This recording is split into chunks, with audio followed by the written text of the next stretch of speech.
할렐루야, 반갑습니다. 여러분, 지난 한 주간도 평안하셨습니까? 오늘도 치앙마이 드림교회 온라인 예배 나오신 여러분 모두를 주님의 이름으로 축복하고 환영합니다. 이 시간 우리의 마음을 활짝 열고 우리 왕 되신 하나님 앞에 감사하며 찬양하며 나아가기 원합니다. 우리 믿음으로 선포하며 나갑시다. 예수 열방의 소망, 예수 우리의 위로자, 주는 온 땅의 영원한 소망. 예수 어둠 속의 빛, 예수 변함없는 진리, 주는 온 땅에 빛이 되시네. 우리 위에 죽으시고 다시 사신 생명의 주, 주님만이 소망이요 변함없는 반석이라.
소망이요 변함없는 반석이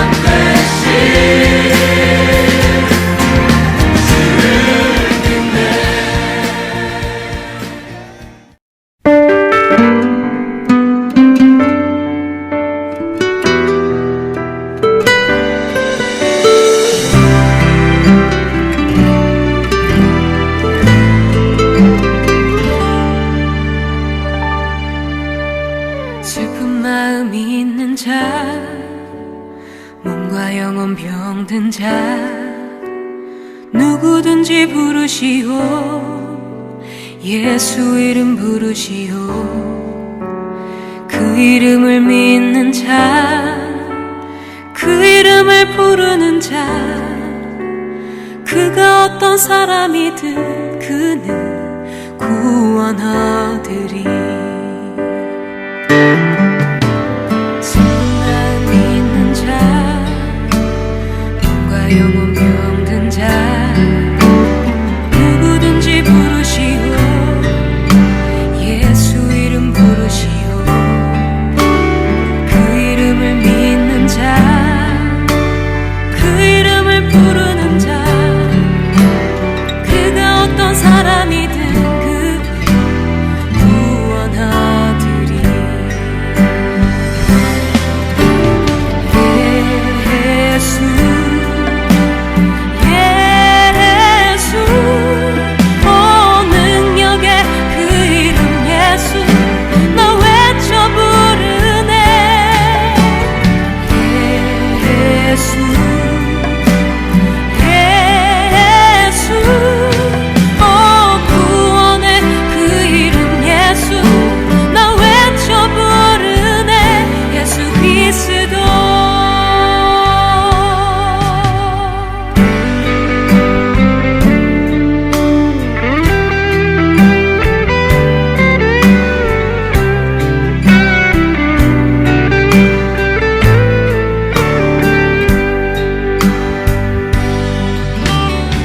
받은 내게 없으나 나 가진 건 너에게 주니 능력의 이름 예수라 그 이름을 붙드시오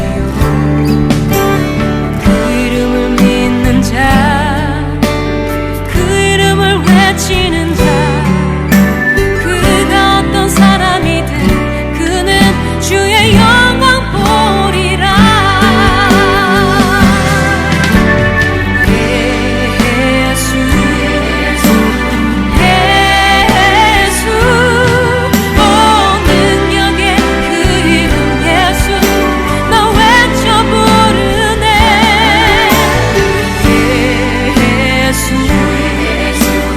예수 오 구원의 그 이름 예수 나 외쳐 부르네 예수 그리스도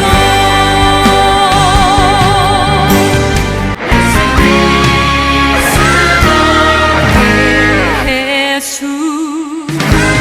예수 오 능력의 그 이름 예수 나 외쳐 부르네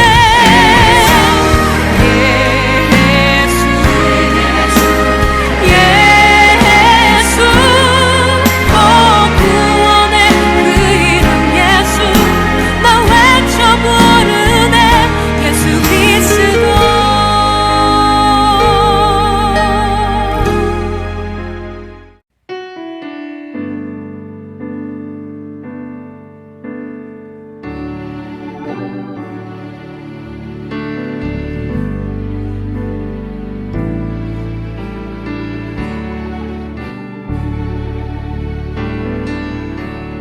은혜 아니면 살아갈 수가 없네 호흡마저도 다 주의 것이니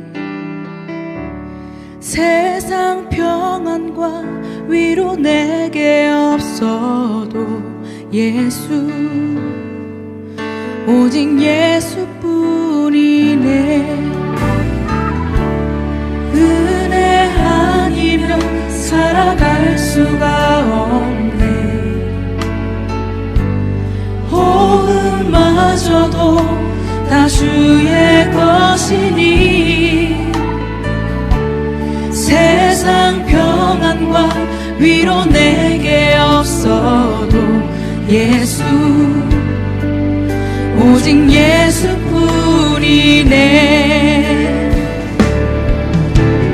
크신 계획 다 볼 수도 없고 작은 고난에 지쳐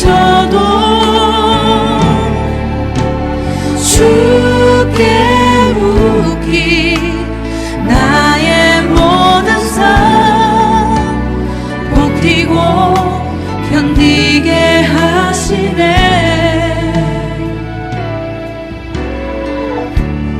은혜 아니면 살아갈 수가 없네. 나의 모든 것 다 주께 맡기니 참된 평안과 위로 내게 주신 주 예수, 오직 예수뿐이네.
참된 평안과 위로 내게 주신 주 예수,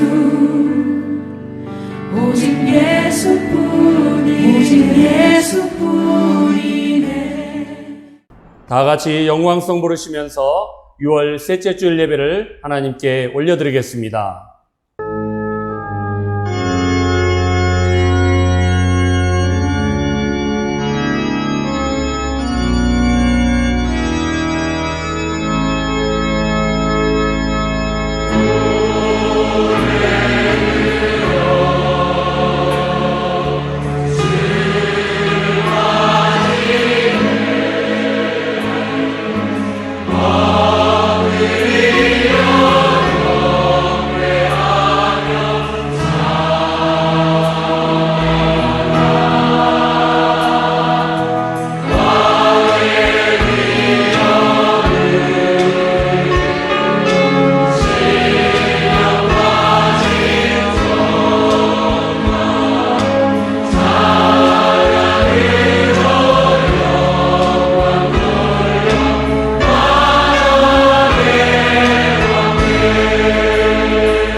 오라 우리가 굽혀 경배하며 우리를 지으신 여호와 앞에 무릎을 꿇자. 그는 우리의 하나님이시요 우리는 그가 기르시는 백성이며 그의 손이 돌보시는 양이기 때문이라. 하나님은 영이시니 예배하는 자가 영과 진리로 예배할지니라. 아멘. 고마우신 하나님 아버지, 지난 한 주간도 우리의 삶 가운데 한량없는 은혜와 사랑을 베풀어 주시고 오늘 주님의 귀한 날에 하나님 앞에 나와 온라인 예배로 드리게 하심을 진심으로 감사드립니다.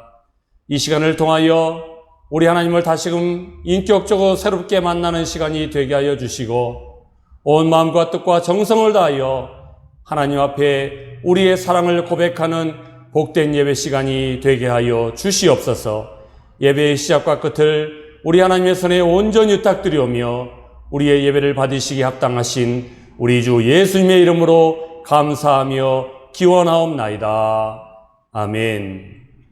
다 같이 사도신경으로 우리의 신앙을 고백하겠습니다. 나는 전능하신 아버지 하나님 천지의 창조주를 믿습니다. 나는 그의 유일하신 아들 우리 주 예수 그리스도를 믿습니다. 그는 성령으로 잉태되어 동정녀 마리아에게서 나시고 본디오 빌라도에게 고난을 받아 십자가에 못 박혀 죽으시고 장사된 지 사흘 만에 죽은 자 가운데서 다시 살아나셨으며 하늘에 오르시어 전능하신 아버지 하나님 우편에 앉아 계시다가 거기로부터 살아있는 자와 죽은 자를 심판하러 오십니다. 나는 성령을 믿으며 거룩한 공교회와 성도의 교제와 죄를 용서받는 것과 몸의 부활과 영생을 믿습니다. 아멘. 성시교독은 교독문 제45번 시편 103편입니다. 내 영혼아 여호와를 송축하라. 내 속에 있는 것들아 다 그의 거룩한 이름을 송축하라. 내 영혼아 여호와를 송축하며 그의 모든 은택을 잊지 말지어다. 그가 내 모든 죄악을 사하시며 내 모든 병을 고치시며 내 생명을 파멸해서 속량하시고 인자와 긍휼로 관을 씌우시며 좋은 것으로 내 소원을 만족하게 하사 내 청춘을 독수리같이 새롭게 하시는도다. 여호와는 긍휼이 많으시고 은혜로우시며 노하기를 더디하시고 인자하심이 풍부하시도다. 자주 경책하지 아니하시며 노를 영원히 품지 아니하시기로다. 우리의 죄를 따라 우리를 처벌하지는 아니하시며 우리의 죄악을 따라 우리에게 그대로 갚지는 아니하셨으니 이는 하늘이 땅에서 높음같이 그를 경외하는 자에게 그의 인자심이 크심이로다. 동이 서에서 먼 것 같이 우리의 죄가를 우리에게서 멀리 옮기셨으며 아버지가 자식을 긍휼히 여김같이 여호와께서는 자기를 경외하는 자를 긍휼히 여기시나니 다 같이요. 이는 그가 우리의 체질을 아시며 우리가 단지 먼지뿐임을 기억하심이로다. 아멘. 다 같이 찬송가 268장을 찬양하겠습니다.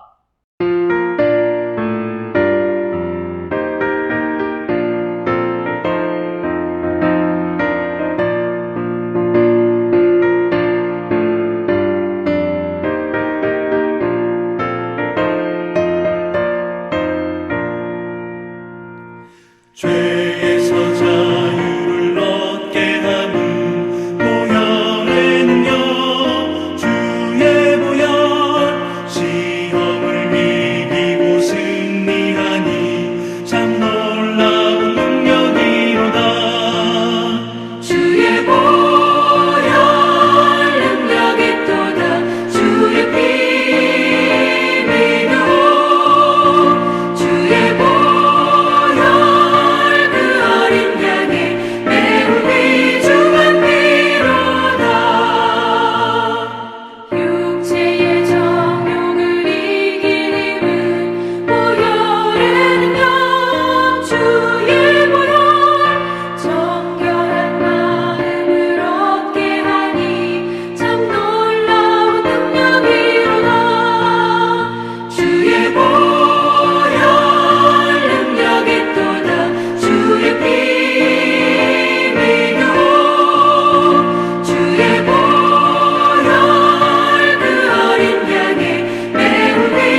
이 시간에는 우리의 마음을 모아 하나님 앞에 공동기도문을 올려드리겠습니다. 거룩하신 하나님 아버지, 주님의 날에 우리를 하나님 앞으로 불러주시고 시간을 구별하여 예배드리게 하시니 감사합니다. 코로나19 팬데믹 상황으로 세상은 여전히 혼란하고 불확실하지만 이 시간 하나님의 은혜와 사랑을 기억하며 일상의 삶을 잠시 내려놓고 온라인 비대면으로 하나님께 나아갑니다. 우리 마음과 뜻과 정성을 다하여 예배드리게 하시고 하나님과 인격적이고 친밀한 소통이 있는 예배가 되기를 소망합니다. 우리의 예배를 기쁘게 받아주시고 오늘도 예비하신 은혜와 복을 내려 주옵소서. 사랑과 용서의 하나님, 오늘도 지난 한 주간 우리의 삶을 돌아봅니다. 나의 전부가 되시는 하나님을 삶의 최우선 순위에 두고 하나님 한 분으로 만족하는 삶을 살았는지요? 하나님과 세상 사이에서 여전히 이중적인 삶을 살아가고 있는 것은 아닌지요? 하나님의 뜻을 묻지 않고 내 방식과 내 생각을 고집하며 자기 중심적으로 살지는 않았는지요? 우리의 언어와 삶의 모습에는 그리스도의 향기와 사랑이 묻어 나오는지요? 하나님을 믿고 예배하면서도 우리의 삶과 신앙의 모습은 여전히 자기 권리를 주장하고 있지 않는지요? 자비로우신 하나님, 행함과 실천이 없는 우리의 신앙과 마음 깊은 곳에 감추어져 있는 죄악들을 회개합니다. 십자가의 보혈로 덮어주시고 사랑과 긍휼을 베푸사 우리의 모든 죄와 허물을 용서하여 주옵소서. 날마다 하나님의 말씀으로 자신을 비추면서 성숙하고 유연성 있는 신앙인으로 살아가도록 도와주옵소서. 사랑의 하나님, 우리가 살아가고 있는 이 땅 태국을 위하여 기도합니다. 최근에도 하루 평균 3,000명 가까운 코로나 환자들이 매일 발생하고 있습니다. 특히 수도 방콕을 비롯한 인근 지역에서 더욱 강력한 방역이 실시되게 하시고 지역 감염이 줄어들게 하옵소서. 코로나 백신 보급과 접종이 빠른 시일 안에 순차적으로 이루어지도록 태국 국민들과 외국인들이 한마음으로 협력하며 국가적인 위기, 개인적인 어려움을 슬기롭게 극복할 수 있도록 은혜를 베풀어 주옵소서. 우리 교회가 새 예배당 리모델링 공사를 하고 있습니다. 정한 기간과 예산 안에서 은혜롭게 공사가 진행되게 하시고 한국인과 태국인이 하나가 되어 하나의 교회를 이루게 하셨사오니 태국의 복음화를 위해 지역사회를 섬기며 하나님의 선교를 실현하는 선교적 교회로 사용하여 주옵소서.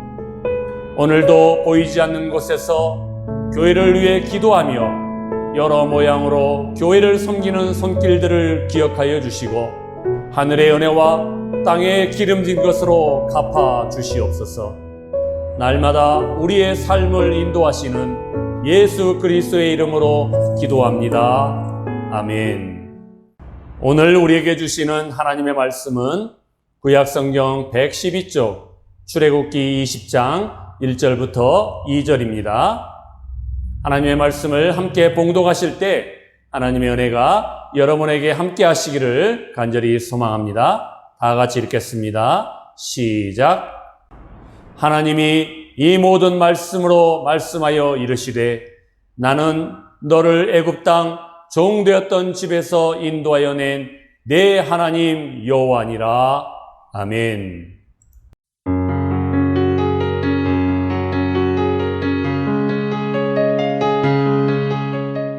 기독교 철학자로서 서강대에서 철학을 가르치셨던 강영한 교수님은 십계명 강의라는 책의 서문에서 이렇게 쓰고 있습니다.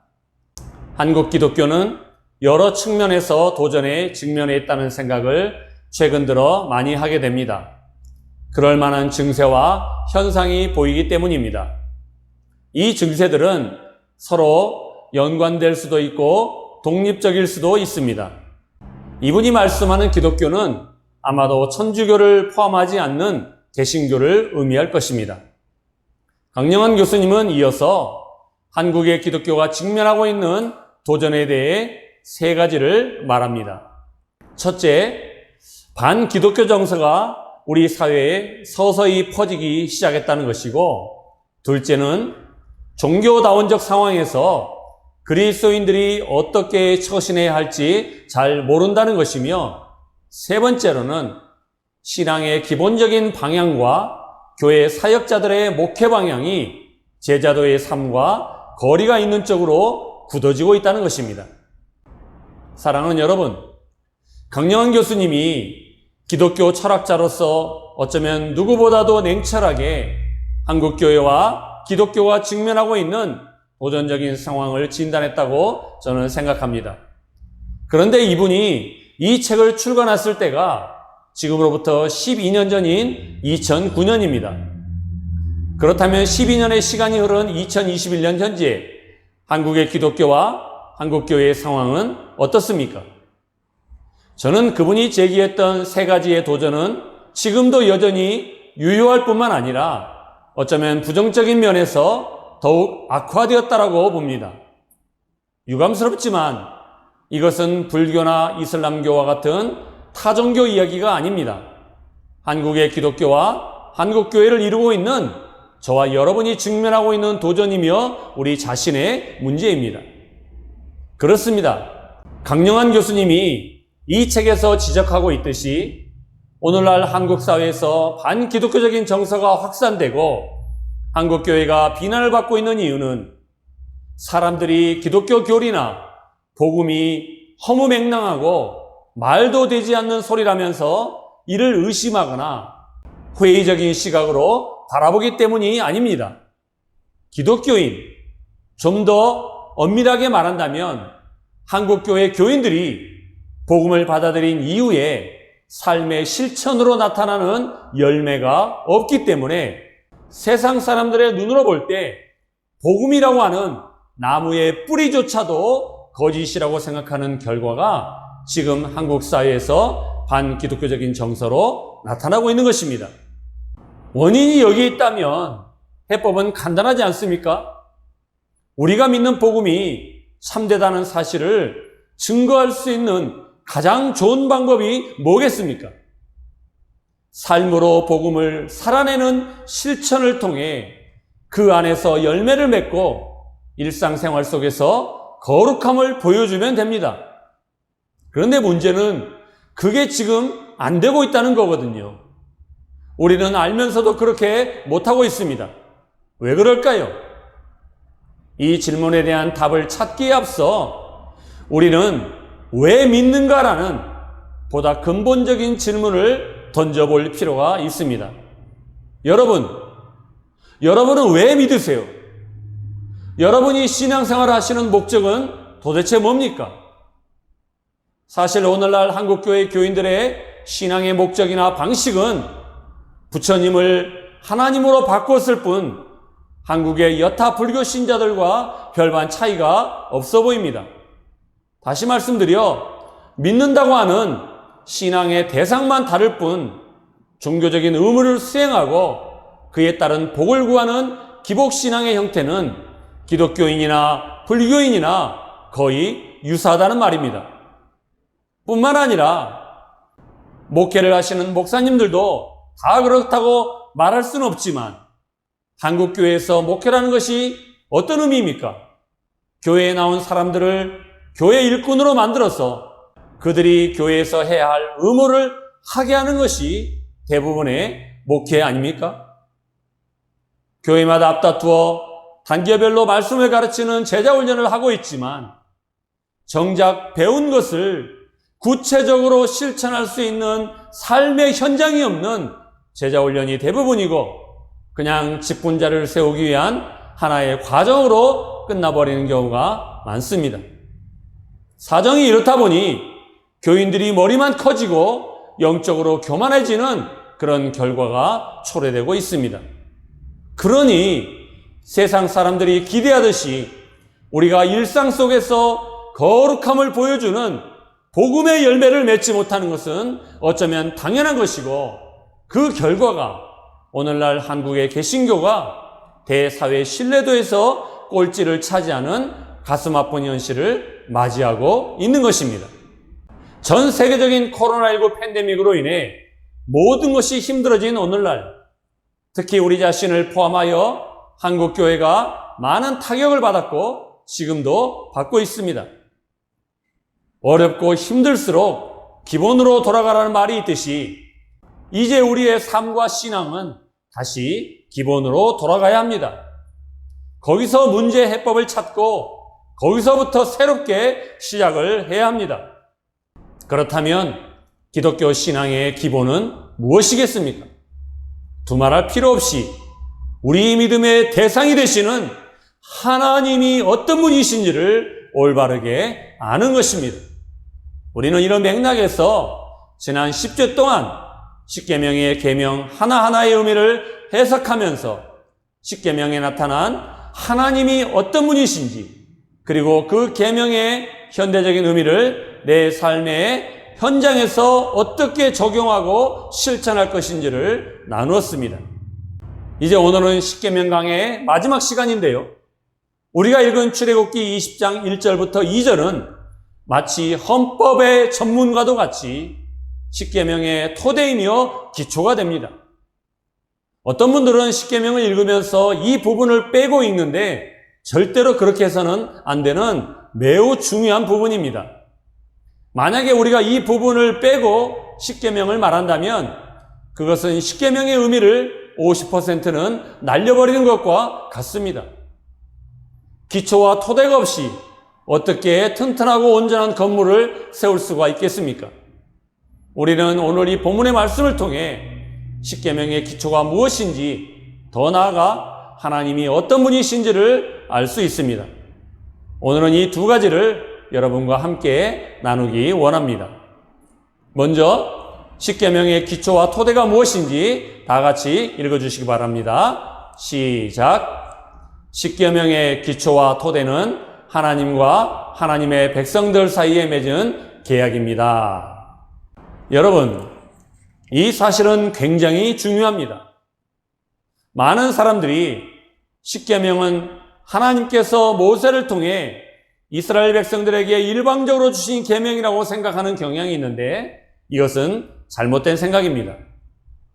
십계명과 관련하여 아주 중요한 사실 한 가지는 하나님께서 이스라엘 백성들과 직접 맺은 성문 계약이라는 것입니다. 저를 따라하시기 바랍니다. 성문 계약. 성문 계약. 여기서 성문 계약이라는 말은 두 가지 의미를 갖고 있습니다. 첫째는 성문이라는 말처럼 말로 한 구두 계약이 아니라 직접 글로 작성하여 문서로 된 계약이라는 뜻입니다. 십계명은 신구약 성경 전체를 통틀어 하나님께서 직접 문서로 써서 계약하신 유일한 성문 계약이라는 독특함을 갖고 있습니다. 그것도 출애굽기에서 한 번, 신명기에서 한 번, 무려 2번이나 나옵니다. 두 번째로 성문 계약이라는 말은 하나님과 하나님의 백성들 사이에 맺은 쌍방 계약이라는 뜻입니다. 십계명을 왜 계약이라고 부르냐면 비록 그 내용에 있어서는 하나님의 백성들이 지켜야 할 계명을 하나님께서 일방적으로 선포하는 형식 같지만 그 안에는 하나님의 참여가 포함되어 있기 때문입니다. 자, 이런 맥락에서 본문 2절을 다시 한번 읽겠습니다. 시작. 나는 너를 애굽 땅 종되었던 집에서 인도하여 낸 내 하나님 여호와니라. 아멘. 저를 따라하시기 바랍니다. 나는 내 하나님 여호와니라. 아멘이십니까? 여러분, 하나님께서 이스라엘 백성들에게 십계명을 주시면서 그냥 주셔도 되는데 굳이 자신이 누구이신지를 밝히셨습니다. 그런데 내 하나님이라고 하셨습니다. 이것은 너희의 하나님이라는 말이죠. 그러니까 십계명의 당사자는 하나님과 너희, 다시 말해 이스라엘 백성들 쌍방이라는 것입니다. 따라서 십계명은 이스라엘 백성들을 위해서 주신 것이기도 하지만 그에 앞서 하나님 자신을 위한 것이기도 합니다. 십계명이 하나님 자신을 위한 것이라는 말은 무슨 의미일까요? 그것은 한마디로 하나님께서 이스라엘의 하나님이 되시겠다는 자신과의 약속입니다. 그래서 십계명을 최초로 주시는 본문 출애굽기 20장 바로 앞에 이런 말씀이 나옵니다. 다 같이 출애굽기 19장 5절부터 6절을 현대인의 성경으로 읽겠습니다. 시작. 만일 너희가 내 말을 잘 듣고 내 계약을 지키면 너희가 모든 민족 가운데서 나의 소중한 백성이 될 것이다. 온 세상이 다 내 것이지만 너희는 특별히 나에게 제사장 나라가 되고 거룩한 백성이 될 것이다. 아멘. 또한 십계명은요, 하나님 자신을 위해서뿐만이 아니라 이스라엘 백성들을 위한 계약이기도 합니다. 하나님은 십계명을 통해 이스라엘 백성들에게 무엇을 주시려고 계약을 맺으셨을까요? 저를 따라가시 바랍니다. 하나님은 십계명을 통해 우리가 자유함을 누리며 살기 원하십니다. 아멘이십니까? 다시 본문 2절을 보시기 바랍니다. 나는 너를 애굽 땅 종되었던 집에서 인도하여 낸 내 하나님 여호와니라. 아멘. 우리가 지난주까지 살펴보았지만 십계명의 제1계명은 출애굽기 20장 3절부터 시작됩니다. 그런데 하나님께서 이스라엘 백성들에게 십계명을 본격적으로 말씀하시기에 앞서 2절에서 나는 너를 애굽 땅 종되었던 집에서 인도해 낸 내 하나님 여호와라고 선언하십니다. 하나님은 이 말씀을 통해 이집트에서 430년간 노예로 살던 이스라엘 백성들을 친히 구원하시고 그들에게 자유를 선물로 주셨다고 말씀하십니다. 그런데 하나님께서 선물로 주신 자유는 여기서 끝이 아닙니다. 더 중요한 것은 이스라엘 백성들이 그 자유를 누리며 사는 것입니다.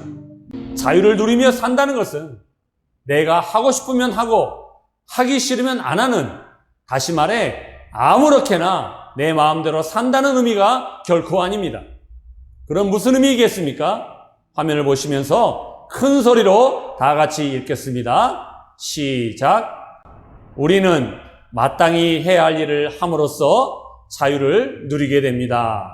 아멘이십니까? 제가 요즘 이 말을 실감하고 있습니다. 저는 이번 학기에 선교학 박사과정 3학기째 공부를 하고 있는데요. 총 4과목을 수강했습니다. 지난주 토요일에 종강을 했고요. 이제 남은 일은 이번 주와 다음 주까지 3과목의 학기말 소논문을 제출하는 것입니다. 제가 제출할게요? 안 할게요?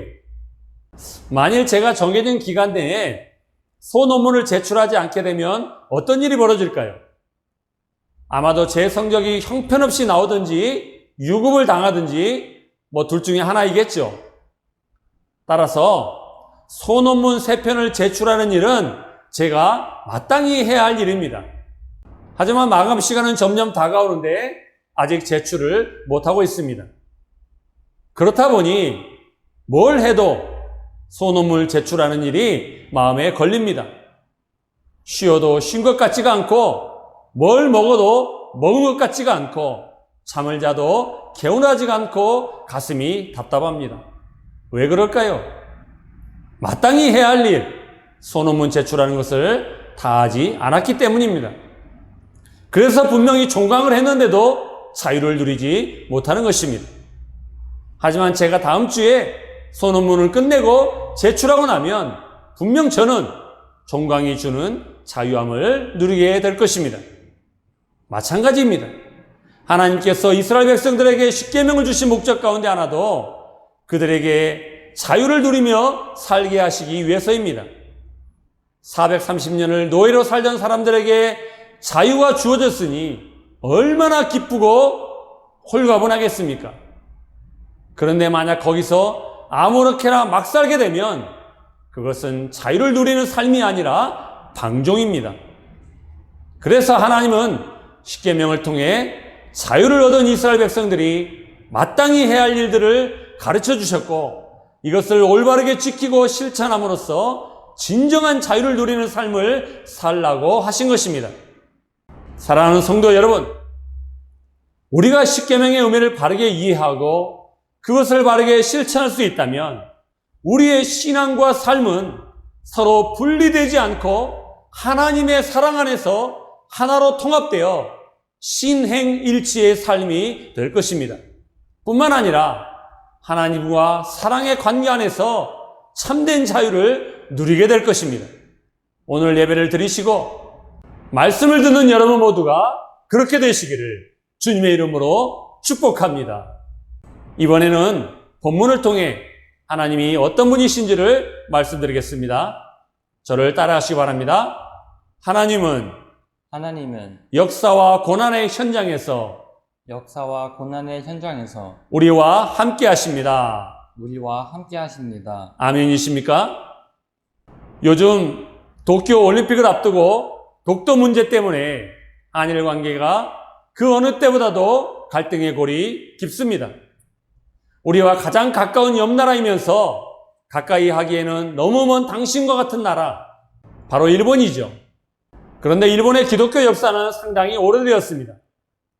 일본의 로마 가톨릭 교회가 처음 들어온 것이 1549년이니까 올해로 472년이 되었습니다. 당시 일본의 최고 통치자는 임진왜란을 일으킨 토요토미 히데요시였죠. 그는 로마 가톨릭 교회에 꽤나 호의적이었다고 합니다. 하지만 그가 죽고 난 후 일본 열도를 통일했던 도쿠가와 이에야스는 나라문을 꼭꼭 걸어잠그고 대대적으로 로마 가톨릭 교회를 핍박하기 시작합니다. 그때 일본에서 많은 기독교 신자들이 순교를 당했습니다. 미국 헐리우드의 명감독이자 독실한 가톨릭 신자이기도 한 마틴 스콜세지 감독은 일본을 대표하는 기독교 작가 엔도 슈샤쿠의 소설 침묵을 원작으로 해서 2016년에 사일런스라는 영화를 만들었습니다. 우리나라에서도 2017년에 개봉했는데요. 이 영화는 바로 도쿠가와 이에야스 시대, 그러니까 1640년경 일본에서 드러내놓고 크리스찬이라고 말했다가는 죽음을 면치 못했던 박해 시대를 배경으로 인간의 고난의 현장에서 침묵하시는 하나님을 어떻게 이해해야 할 것인지를 보여주는 영화입니다. 잠시 동영상으로 감상하시겠습니다. 때는 17세기 포르투갈. 젊은 신부 로드리게스는 자신의 스승이 일본에 선교를 갔다가 정부의 탄압에 못 이겨 종교를 버렸다는 소식을 전해 듣습니다. That he denounced God in public and surrendered the faith. Father Ferreira risked his life to spread our faith all over Japan. It seems to me that our mission here is more urgent than ever. We must go find Father Ferreira. 로드리게스는 스승 페레이라가 그럴 리 없다며 필사적으로 부정했고 진실을 확인하러 일본에 가겠다는 강한 의지를 내비치는데요. 이후 로드리게스와 가르페 두 신부는 한 일본인 기치지로의 안내를 받아 몰래 일본으로 들어갑니다. 당시 일본은 외국에서 들어온 선교사들을 붙잡아 끔찍한 고문을 시키고 있었고 그 종교를 믿는 자국의 백성들 역시 무자비하게 탄압하고 있었습니다. 신부들이 일본에 들어와 활동을 하고 있다는 소문은 어느새 근처 마을들로 퍼져갔으며 두 신부는 여러 마을을 돌면서 숨어있는 그리스도교 신자들을 돕기 시작합니다. 관리들은 이곳에 그리스도교가 퍼져 있는 것 같다며 마을 사람들을 위협하는데요. 그들이 요구하는 건 언제나 하나, 성화를 발로 밟으라는 것 뿐이었습니다. 신에 대한 존경과 마을 사람들의 안전, 그 사이에서 갈등하던 이들은 끝내 성화를 발로 밟는데요. 그러나 관리들은 이 정도론 만족하지 않았습니다. お前らの息遣いが荒くなったのを見逃しはおらんぞ。そげんこすのか。妻をあげ、聖母とやらをインバイトやべ。やれ。お前はキリシタンだ。やれ。できんのか。お前もキリシタンだ。 그 와중에 기치지로는 십자가에 침을 뱉어서 또 혼자서만 살아남고 그걸 거부한 나머지 사람들은 근처 바닷가로 끌려갑니다. 십자가에 묶인 채 밀려 들어오는 파도를 맨몸으로 받아내는 끔찍한 형벌. 이 잔혹한 고문은 하루 이틀로 끝나지 않고 무려 사흘 동안이나 지속됩니다.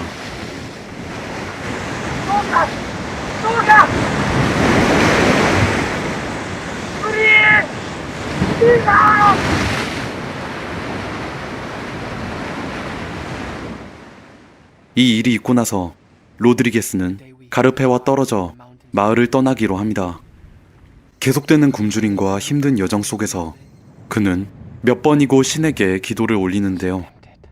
그러나 신은 로드리게스의 괴로움과 마을 사람들의 형벌 앞에서도 여전히 침묵할 뿐이었습니다. The weight of your silence is terrible. I pray, but I'm lost. Or am I just praying to nothing? 감옥에 갇히고 나서도 교인들을 향한 관리들의 배교 요구는 계속됩니다. 그리스도 교인들은 관리들 앞에 끌려가 성화를 밟으면 살려주겠다는 말을 듣습니다만 누구 하나 이를 실행하는 이가 없었죠. 사회가 인정하지 않는 것을 믿고 신념을 굽히지 않는다는 이유로 그들은 잔혹하게 목숨을 잃어야만 했습니다. 로드리게스는 교인들이 한 명 한 명 죽어가는 모습을 두 눈 뜨고 지켜봐야만 했습니다. 그 중엔 자신과 함께 일본에 왔던 가르페 신부도 포함되어 있었습니다. 칠흑과도 같은 절망 속에서 신의 도움을 갈구하는 로드리게스. 그의 절규를 아는지 모르는지 신은 아무런 대답도 도움도 없이 계속 침묵합니다. 끔찍한 고뇌 속에서 로드리게스는 자신이 신에게 버려졌다는 것을 알게 되죠. He's not going to answer. He's not going to answer. 이제 모든 희망은 사라졌습니다. 어두운 감옥 안에서 꿇어앉은 채 마지막으로 한 번 더 신의 도움을 갈구하는 로드리게스. 하지만 지금 이 순간까지 신은 침묵합니다.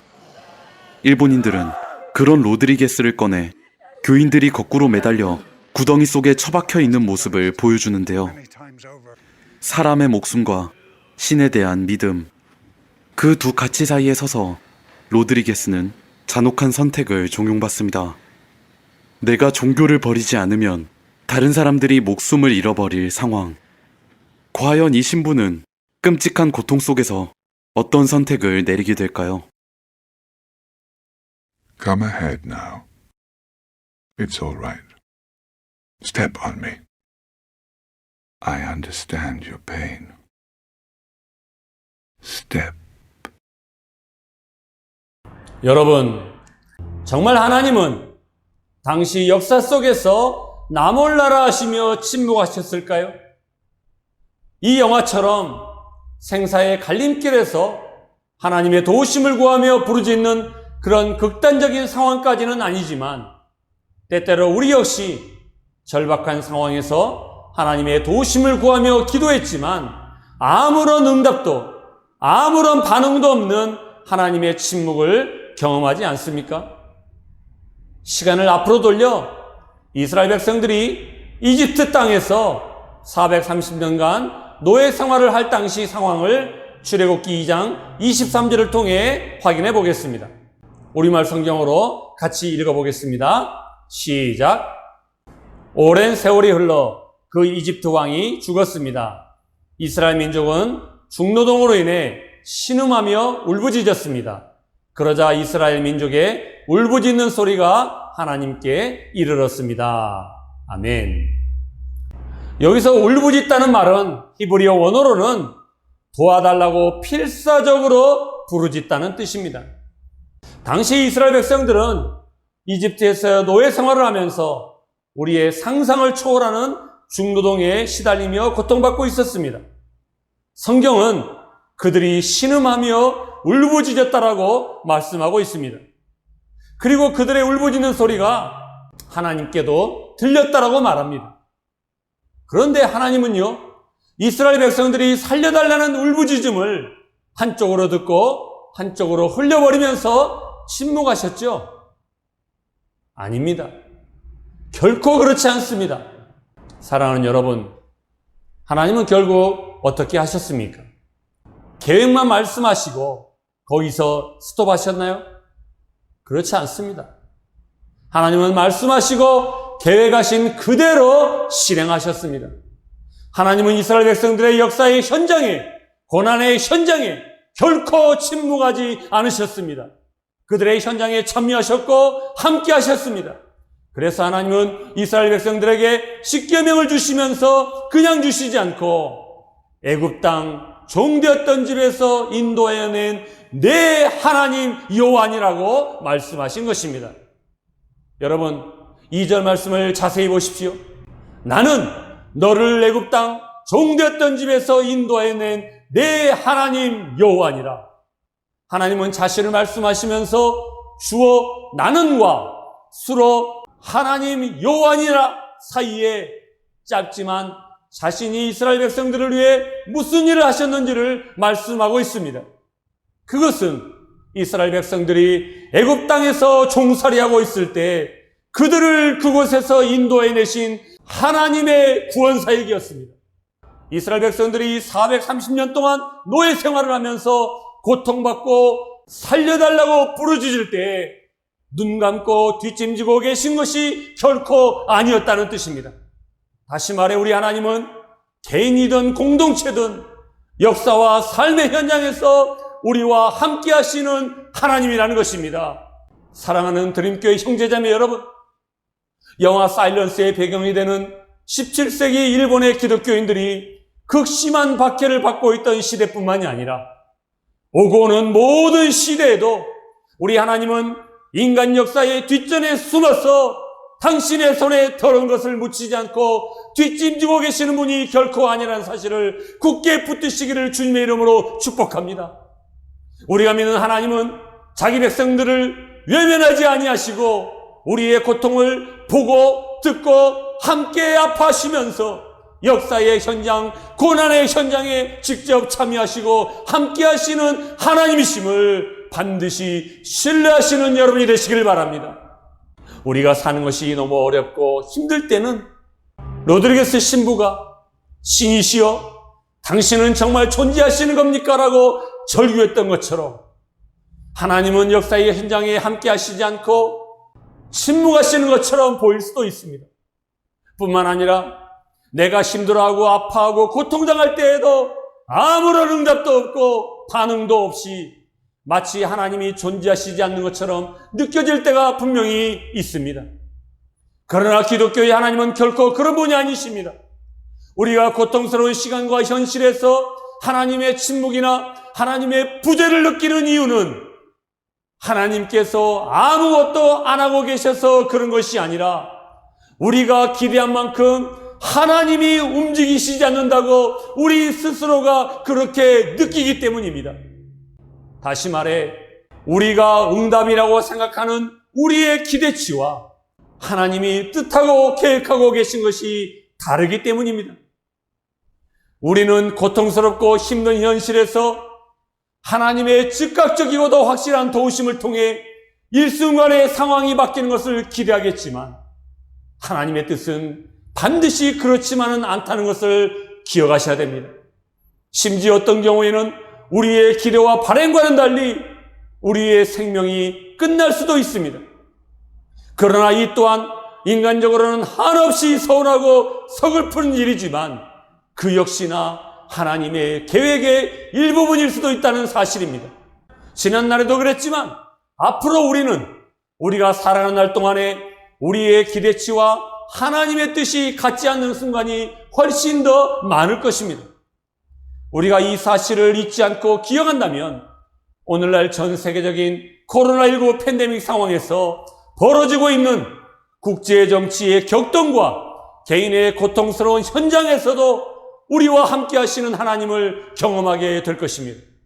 각자의 처지와 형편이 다를지라도 코로나 이전과는 비교할 수 없을 정도로 너무나 달라져 버린 이 상황이 언제쯤이나 끝날지 노심초사하면서 하나님이 침묵하시는 것처럼 느껴질 수 있지만 그것은 하나님의 침묵이 아니라 하나님의 뜻이 내가 원하고 기대하는 것과 다르다는 것을 깨닫고 그 가운데서도 여전히 일하고 계시며 우리와 함께 하시는 하나님을 끝까지 붙드시는 여러분이 되시기를 주님의 이름으로 축원합니다.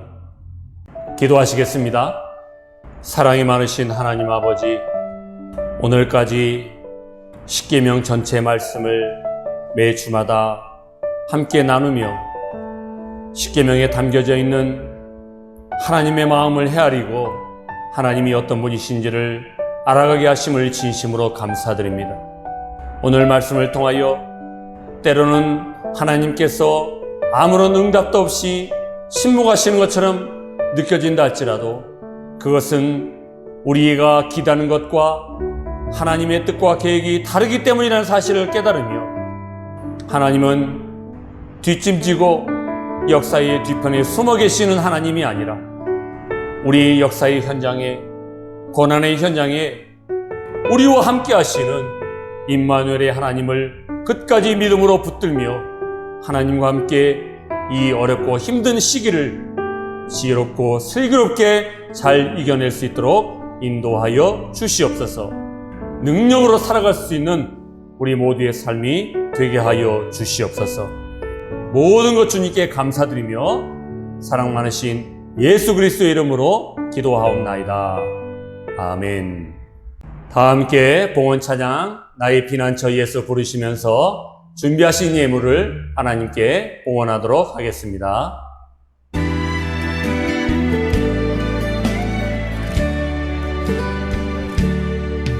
나의 피난처 예수 의지해요.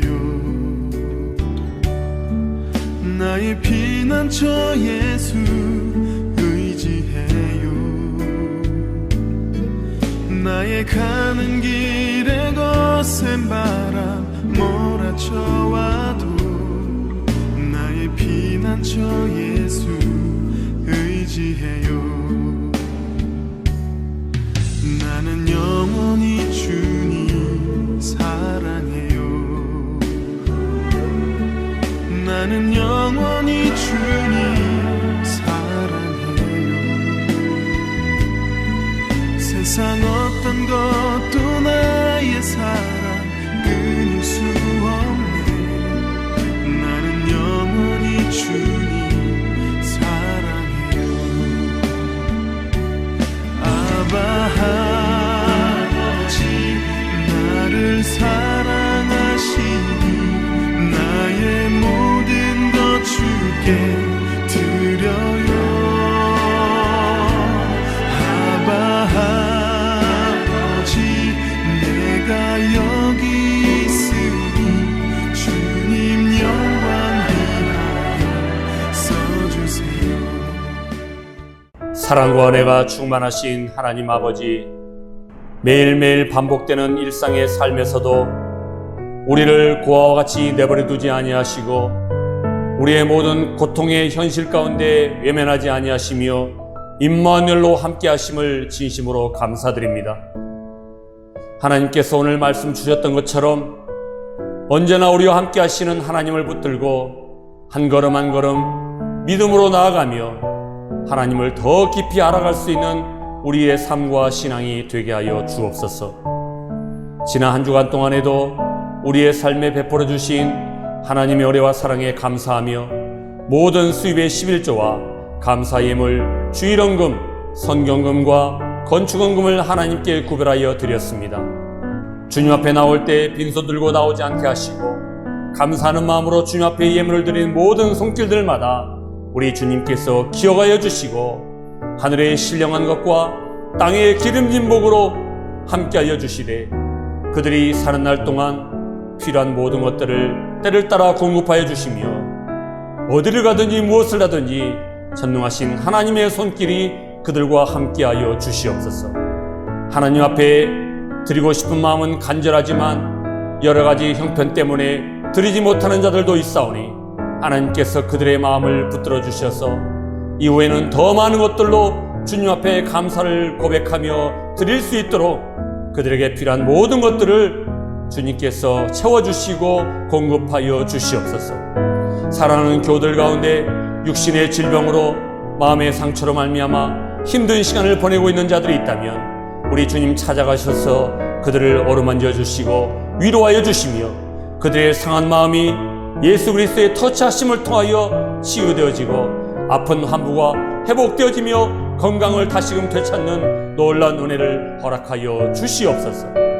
교우들의 일터와 생업과 손으로 하는 모든 범사를 복되게 하여 주셔서 계속되고 있는 코로나19 팬데믹 상황에서 아무런 일도 하지 못하고 경제활동이 중단되어 여러 가지로 힘든 시간을 보내고 있는 교우들도 있사오니 하나님 무엇보다도 그들의 마음을 지켜주시고 하나님의 말씀을 통하여 모든 어려움들을 능히 이겨낼 수 있도록 그들을 붙들어 주시고 우리 자녀들의 비전과 앞날과 진로를 축복하며 기도합니다.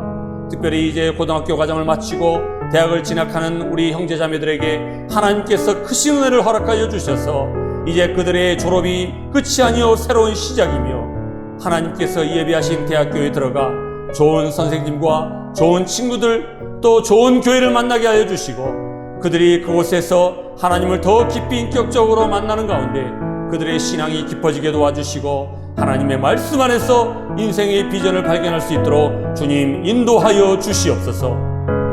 또한 부모님의 품을 떠나 한국에서 해외에서 이곳 태국에서 유학생활을 하고 있는 우리 자녀들도 있습니다.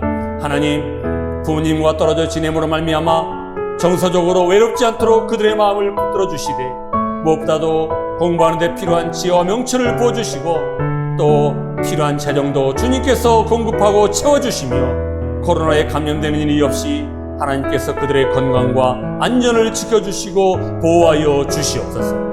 사랑하는 선교사님들의 사역과 또 모든 현지인들과의 관계를 주님께서 축복하여 주시되 하나님 나라를 세워가는 데 있어서 하나님이 주시는 힘과 능력으로 모든 사역을 능히 감당케 하여 주시며 우리 선교사님들을 위하여 물질로 후원하고 기도하는 한국교회와 후원자들을 주님께서 기억하여 주시고 모든 것을 합력하여 선을 이루어 하나님의 나라를 이 땅 가운데 세워나가는 복된 사역이 이루어지게 하여 주시옵소서.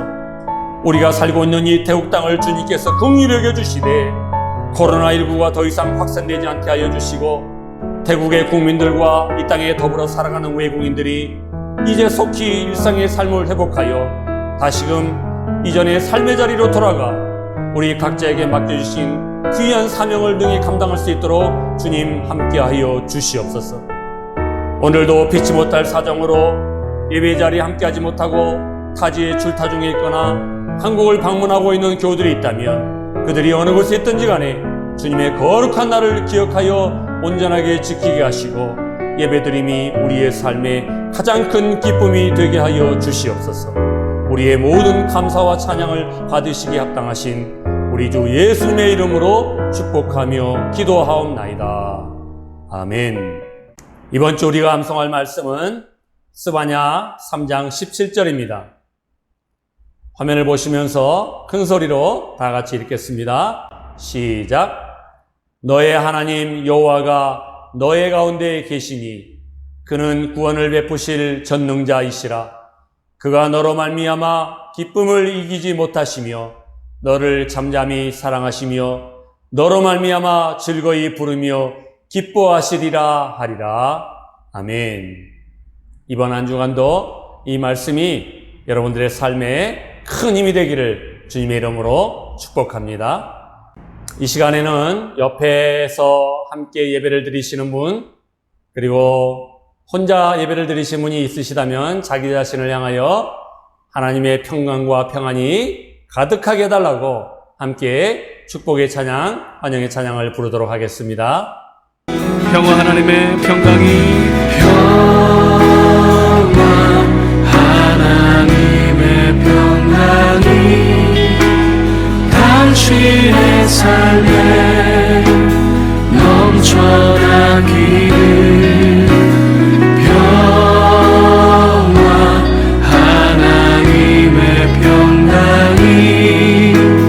당신의 삶에 가득하기를 축복합니다. 기쁨 하나님의 기쁨이 교회 소식을 몇 가지 말씀드리겠습니다. 치앙마이 지역의 코로나19 상황이 많이 안정이 되고 있습니다. 백신 접종도 시작이 되었고 각급 학교도 다시 오픈을 했습니다. 하지만 감염의 위험은 여전히 있습니다. 외출하실 때는 개인 방역에 주의해 주시고, 또 지난주에 말씀드렸듯이 6월 말까지는 주일 예배를 이렇게 온라인 비대면 예배로 드리게 될 것입니다. 상황을 계속 지켜보시면서 7월 초부터 대면 예배를 시작하려고 하는데요. 여러분 많이 기도해 주시고 또 교회 단톡방을 참고해 주시기를 바랍니다. 새 예배당 리모델링 공사를 계속 진행하고 있습니다.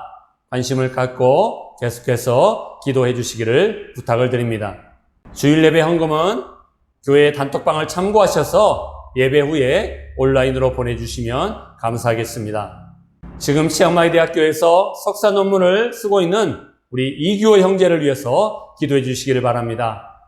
이제 논문 거의 마무리가 되어 가는데 끝까지 건강 지켜주시고 논문 잘 마무리할 수 있도록 함께 기도하시고 응원해 주시기 바랍니다. 다 함께 파송의 찬양 주가 일하시네 부르시고 축도로 예배를 마치겠습니다.